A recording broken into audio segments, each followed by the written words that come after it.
Masyarakat adat Tautawana bermukim di antara Pegunungan Tokala dan Pegunungan Batui, Provinsi Sulawesi Tengah. Disinilah mereka hidup bergantung pada keramahan alam. Hutan lebat menyediakan getah damar, rotan, madu, gaharu, dan binatang buruan.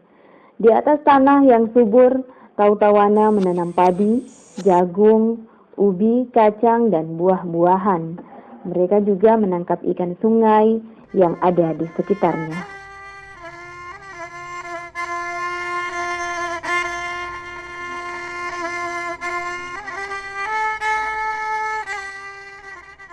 Potensi alam inilah yang membuat Tautawana tak sepi dari pergaulan dengan masyarakat sekitarnya.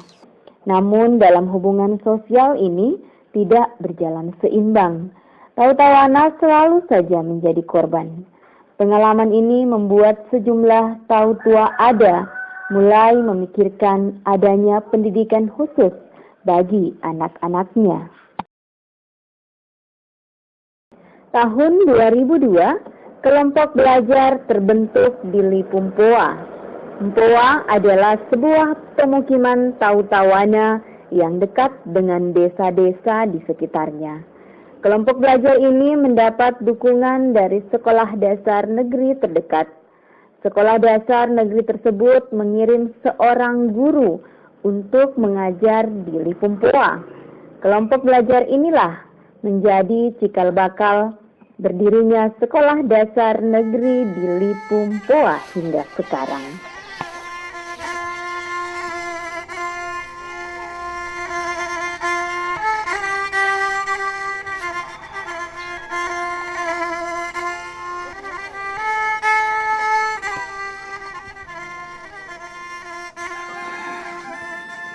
Pada perkembangannya, keinginan Tautawana untuk mendirikan lembaga pendidikan sendiri makin kuat. Tahun 2006, kelompok belajar mulai tersebar dalam 3 kawasan besar. Kawasan Poatikore, kawasan Wanangabulang, dan kawasan Salaki. Kelompok belajar ini makin terlembagakan sehingga masyarakat setempat menyebutnya sebagai Sekolah Lipu. Secara kelembagaan, Sekolah Lipu dipusatkan di Lipu Wanangabulang. Sekolah Lipu Wanangabulang melayani kelompok belajar di Lipu lain di sekitarnya. Kelembagaan Sekolah Lipu terdiri dari penanggung jawab, pengawas, kepala sekolah, kelompok guru, dan penanggung jawab wilayah layanan.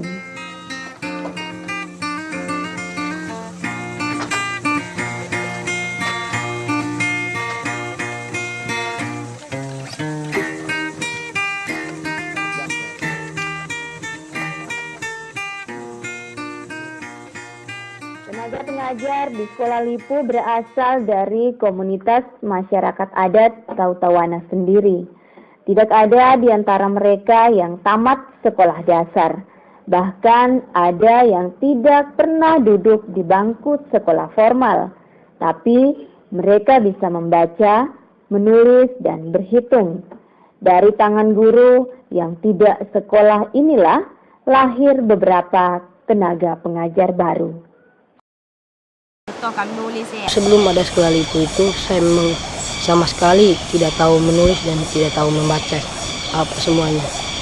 Biasa kalau jalan dengan teman-teman saya yang punya sekolah, saya merasa malu sekali karena saya itu tidak sekolah, karena dulu beberapa kali saya diantar sekolah di Bulang Jaya dan di Tangko itu saya tidak mau tinggal di sana karena saya ingin selalu tinggal bersama orang tua saya. Dan kemudian saya itu memang takut sama orang dan apa segala yang saya takut itu karena saya itu memang belum tahu membaca dan belum tahu menulis. Setelah adanya Sekolah Lipu, saya itu merasa senang karena sudah bisa menulis dan membaca itu. Dan kemudian beberapa tahun saya sekolah itu, saya sekarang sudah bisa menulis dan sudah bisa mengajar sedikit. Dan saya itu ditunjuk menjadi guru lokal. Sampai sekarang saya itu merasa senang bisa mengajar sama teman-teman dan sama seperti saya sudah bisa membaca dan bisa menulis. Ono Wahyu Hibau dua bu apa? Bu ono salah apa sila si ono Wahyu bu salah 1 2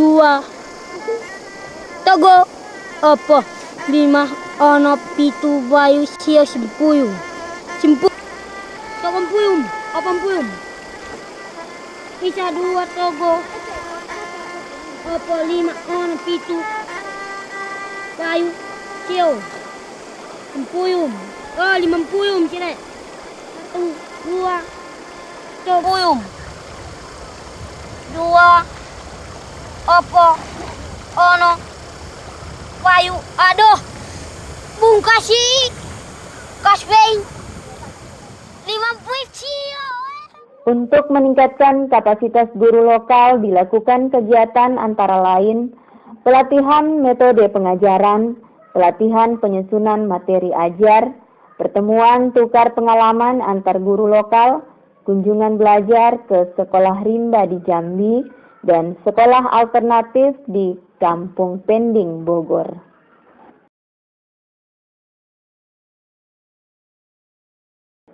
Fokus pembelajaran di Sekolah Lipu meliputi 4 bagian: pendidikan keterampilan keaksaraan, pendidikan tradisi dan budaya, pendidikan kearifan lingkungan, dan pendidikan pengetahuan umum. Fokus pembelajaran telah dituangkan dalam kurikulum pendidikan Sekolah Lipu yang terus direvisi sesuai perkembangan masyarakat adat Tautawana. Sekolah Lipu juga didukung sarana perpustakaan. Buku perpustakaan ini sebagian dari sumbangan masyarakat.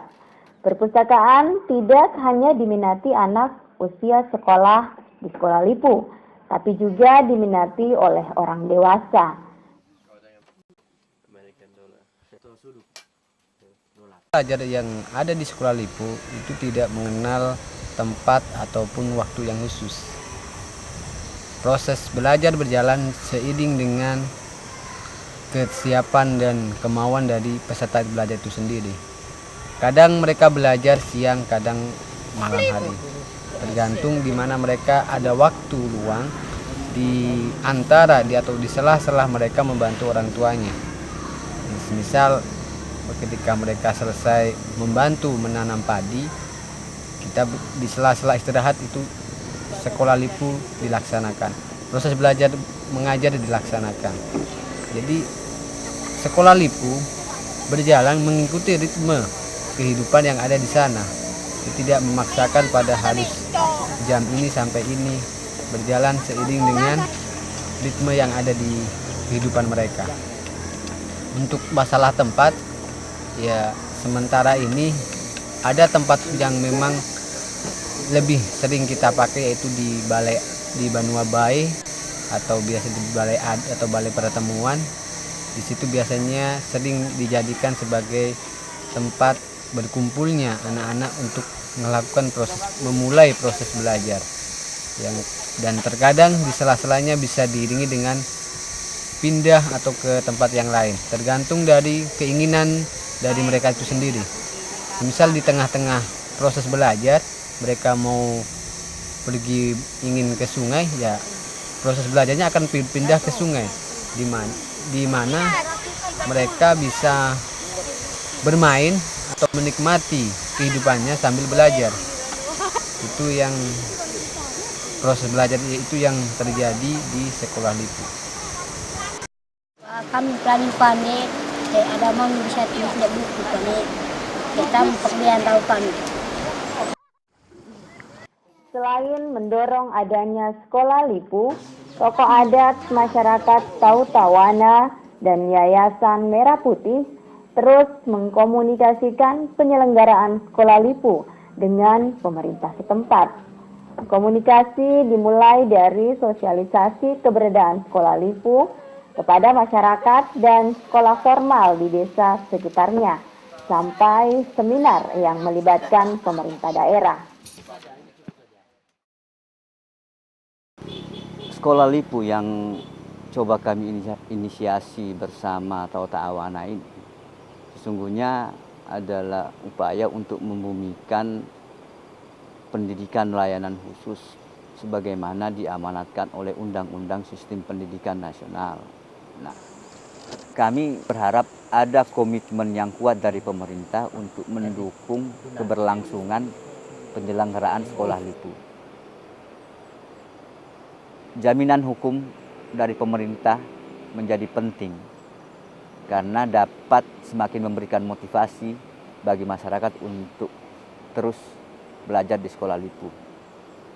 Yang kedua, ini bisa menghindari penilaian sejumlah pihak yang belum paham tentang sekolah Lipu ini. Artinya dalam pengalaman kami beberapa waktu lalu ada sejumlah pihak yang menganggap sekolah Lipu itu sekolah ilegal dan terlarang. Itu. Dukungan yang berikutnya adalah memberikan akses bagi alumni-alumni sekolah Lipu untuk bisa masuk ke jalur jenjang pendidikan, jalur-jalur yang formal maupun non formal.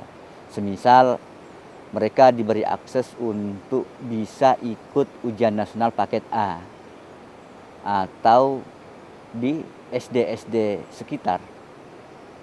Menurut saya itu yang paling penting.